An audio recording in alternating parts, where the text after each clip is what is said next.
سپہر کے 3 بجے ہیں۔ السلام علیکم، یہ ریڈیو پاکستان ہے۔ سمرہ یوسف سے خبریں سنیے۔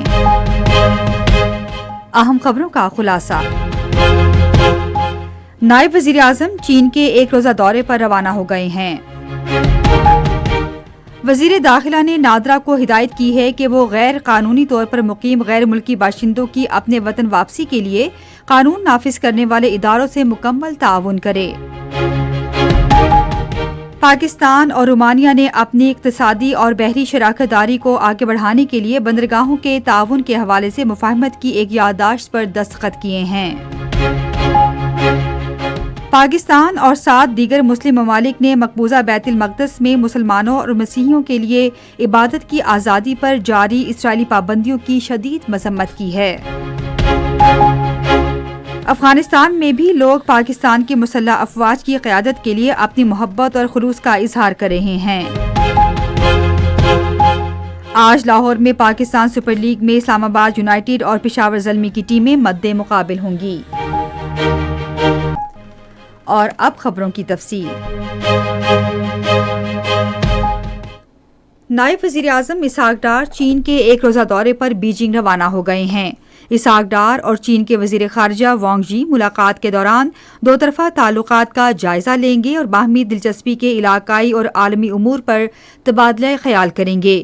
نائب وزیر اعظم کا رواں سال بیجنگ کا یہ دوسرا دورہ ہے۔ وزیر داخلہ محسن نقوی نے نادرا کو ہدایت کی ہے کہ وہ غیر قانونی طور پر مقیم غیر ملکی باشندوں کی اپنے وطن واپسی کے لیے قانون نافذ کرنے والے اداروں سے مکمل تعاون کرے۔ انہوں نے ان خیالات کا اظہار نادرا ہیڈ کوارٹرز اسلام آباد میں ایک اجلاس کی صدارت کرتے ہوئے کیا۔ وزیر داخلہ نے کہا کہ غیر قانونی طور پر پاکستانی شہریت حاصل کرنے والوں کی فوری نشاندہی یقینی بنائی جائے اور ایسے افراد کو قومی ڈیٹا بیس سے نکال دیا جائے۔ محسن نقوی نے کہا کہ گزشتہ 2 سال کے عرصے میں نادرا کی خدمات میں نمایاں بہتری آئی ہے۔ انہوں نے عوام کی سہولت کے لیے مزید جدید خدمات متعارف کرانے کی ہدایت کی۔ وزیر داخلہ نے کہا کہ نادرا کے جدید دفاتر کرائے کی عمارتوں کے بجائے اپنی زمین پر بنائے جائیں۔ لاہور کے ایک انتخابی ٹریبیونل نے عام انتخابات میں NA 127 سے وزیر اطلاعات و نشریات عطاءاللہ تارڑ کی عام انتخابات میں کامیابی کو چیلنج کرنے والی درخواست خارج کر دی ہے۔ درخواست ملک ظہیر عباس کھوکھر نے دائر کی تھی۔ انتخابی ٹریبیونل نے ان کی درخواست کو غلط، ناقابل سماعت اور بے بنیاد قرار دے دیا۔ ملک ظہیر عباس کھوکھر نے بار بار کیس کی سماعت ملتوی کرنے کی استدعا کی۔ وہ اپنے حق میں کوئی ثبوت پیش کرنے میں ناکام رہے۔ پاکستان اور رومانیہ نے باہمی بحری روابط مستحکم کرنے کی غرض سے 2 طرفہ تعاون بڑھانے کے لیے مفاہمت کی ایک یادداشت پر دستخط کیے ہیں۔ کراچی پورٹ ٹرسٹ کے چیئرمین ریٹائرڈ ریئر ایڈمرل شاہد احمد اور رومانیہ کی پورٹ آف کانسٹینٹا ایڈمنسٹریشن کے جنرل مینیجر ہائی ٹوڈیروسکو نے اپنے ملکوں کی جانب سے یادداشت پر دستخط کیے۔ دستخطوں کی تقریب آن لائن ہوئی جس میں پاکستان میں رومانیہ کے سفیر ڈین سٹینسکو، دونوں ممالک کی وزارت خارجہ اور ٹرانسپورٹ کے نمائندوں اور پاکستان رومانیہ بزنس کونسل نے بھی شرکت کی۔ مفاہمت کی یادداشت کراچی پورٹ اور بحیرہ اسود میں پورٹ آف کانسٹینٹا کے درمیان بحری رابطے بڑھانے کے مشترکہ ہدف کی عکاسی کرتی ہے، جس سے جنوبی ایشیا اور یورپ کے درمیان تجارت مزید مؤثر ہوگی۔ اس سے پاکستان کی میری ٹائم سیکٹر اور بحری معیشت کو ترقی دینے کی کوششوں میں بھی مدد ملے گی اور یورپی یونین کے لیے ایک اہم لاجسٹک گیٹ وے کے طور پر رومانیہ کے کردار کو تقویت ملے گی۔ اس موقع پر اظہار خیال کرتے ہوئے رومانیہ کے سفیر ڈین سٹینسکو نے پاکستان کے لیے رومانیہ کی برآمدات بڑھانے، ایشیا میں رومانیہ کی اقتصادی موجودگی مضبوط بنانے اور زیادہ متوازن تجارتی سرگرمیوں میں رومانیہ کے کردار پر روشنی ڈالی۔ انہوں نے کہا کہ موجودہ انفراسٹرکچر پر بڑھتے ہوئے دباؤ اور سپلائی کے متنوع راستوں کی ضرورت کے پیش نظر رومانیہ پاکستان شراکت داری پائیدار اقتصادی تعاون کے لیے مستقبل کے حوالے سے لاہ عمل فراہم کرے گی۔ سندھ کابینہ نے پائیدار ترقیاتی اہداف کے تحت 98 ترقیاتی اسکیموں کے لیے 4 ارب 33 کروڑ روپے سے زائد رقم کی منظوری دی ہے۔ یہ منظوری آج کراچی میں سندھ کے وزیر اعلیٰ سید مراد علی شاہ کے زیر صدارت ایک اجلاس میں دی گئی۔ اجلاس میں صوبے بھر میں سیلاب سے متاثرہ سڑکوں اور پلوں کی تعمیر نو اور بحالی کے لیے اضافی 88 کروڑ 80 لاکھ روپے کی منظوری بھی دی گئی۔ مختلف سڑکوں کی مرمت کے لیے بھی تقریباً 1 ارب 97 کروڑ روپے کی رقم مختص کی گئی۔ کابینہ نے کراچی کے سینٹ پیٹرک اسکول میں جدید کثیر المقاصد اسٹیڈیم کی تعمیر کے لیے 10 کروڑ روپے کی منظوری دی۔ اجلاس میں عورت فاؤنڈیشن کے لیے 5 کروڑ روپے کی امدادی رقم کی منظوری دی گئی۔ وزیر اعلیٰ نے اجلاس سے خطاب کرتے ہوئے متعلقہ حکام کو ہدایت کی کہ تمام ترقیاتی منصوبوں میں شفافیت اور معیار کو یقینی بنایا جائے۔ یہ خبریں آپ ریڈیو پاکستان سے سن رہے ہیں۔ پاکستان اور 7 دیگر مسلم ممالک نے نمازیوں کو مسجد اقصی تک رسائی سے روکنے سمیت مقبوضہ بیت المقدس میں مسلمانوں اور مسیحیوں کی عبادت کی آزادی پر پابندیوں کی شدید مذمت کی ہے۔ اس حوالے سے پاکستان، مصر، اردن، متحدہ عرب امارات، انڈونیشیا، ترکی، سعودی عرب اور قطر کے وزراء خارجہ کی جانب سے مشترکہ بیان جاری کیا گیا ہے۔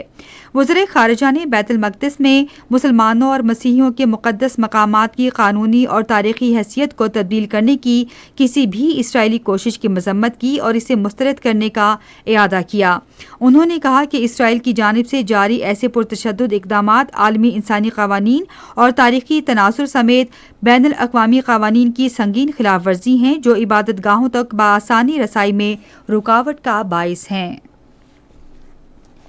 وزراء خارجہ نے غاصب اسرائیل سے مطالبہ کیا کہ وہ مسجد اقصی، الحرم الشریف اور کے دروازے فوراً کھولے، مقبوضہ بیت المقدس کے پرانے شہر تک رسائی کی پابندیاں ہٹائے اور مسلمانوں کی مسجد تک رسائی میں رکاوٹیں پیدا کرنے سے گریز کرے۔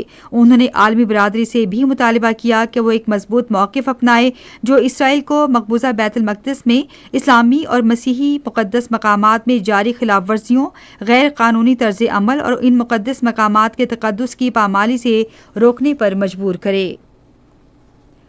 فوج کے شعبہ تعلقات عامہ نے جرأت کے نشان کی ایک قسط جاری کی ہے۔ یہ قسط میجر علی شہید اور حوالدار نثار شہید کی جرأت و بہادری سے متعلق ہے۔ پاک فوج کے ان دلیر جوانوں نے یوب بلوچستان میں خفیہ معلومات پر مبنی انتہائی خطرناک آپریشن میں دشمن کا سامنا کیا۔ تعداد میں کم ہونے اور زبردست مسلح دہشت گردوں کا سامنا کرنے کے باوجود ایس ایس جی کی ٹیم نے مثالی حکمت عملی اور استقامت کا مظاہرہ کیا۔ امریکہ میں پاکستان کے سفیر رضوان سعید شیخ نے کہا ہے کہ امریکہ ایران کشیدگی میں پاکستان کا ثالث کا کردار خطے کے وسیع تر مفاد میں ہے۔ انہوں نے فاکس نیوز کو ایک انٹرویو میں پاکستان پر اعتماد کرنے پر دونوں ملکوں کا شکریہ ادا کیا۔ پاکستانی سفیر نے کہا کہ پاکستان کا امن کے حوالے سے طویل المدتی سفارتی پس منظر ہے۔ انہوں نے کہا کہ پاکستان کی حالیہ پیشکش نیک نیتی پر مبنی ہے اور اس میں دیگر علاقائی ممالک بھی شامل ہیں۔ رضوان سعید شیخ نے کہا کہ ہم خطے کے وسیع تر مفاد میں معاملات کو آگے بڑھانے کے خواہش مند ہیں اور اس حوالے سے پر امید ہیں۔ انہوں نے کہا کہ سفارتکاری ایک تدریجی عمل ہے جس کے لیے وقت درکار ہوتا ہے۔ انہوں نے کہا کہ پاکستان نتیجہ خیز مذاکرات کے لیے ہر ممکن سہولت فراہم کرنے کے حوالے سے پرعزم ہے، تاہم فیصلے کی ذمہ داری متعلقہ فریقوں پر ہے۔ انہوں نے کہا کہ پاکستان مذاکرات اور سفارتکاری پر یقین رکھتا ہے۔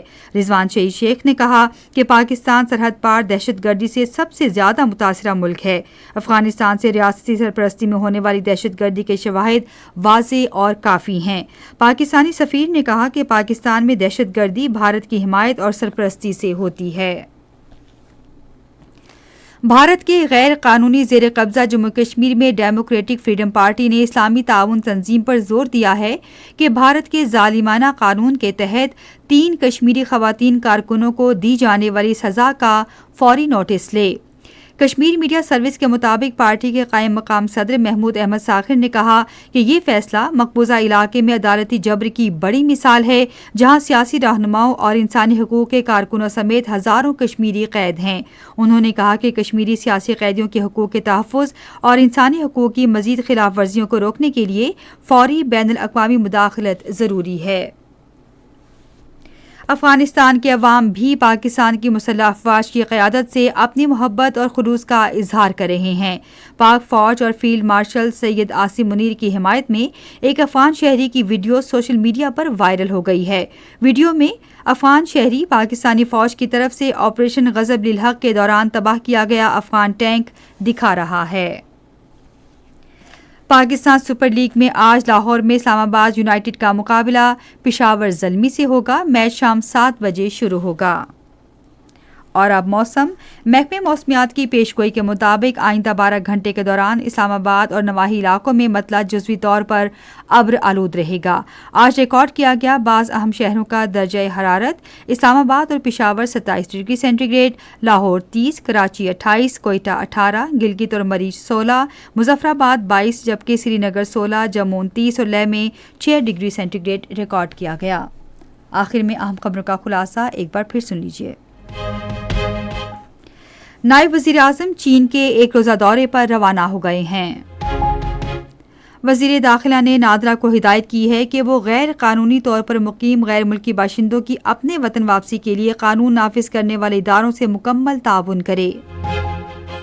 پاکستان اور رومانیہ نے اپنی اقتصادی اور بحری شراکت داری آگے بڑھانے کے لیے بندرگاہوں میں تعاون کے حوالے سے مفاہمت کی ایک یادداشت پر دستخط کیے ہیں۔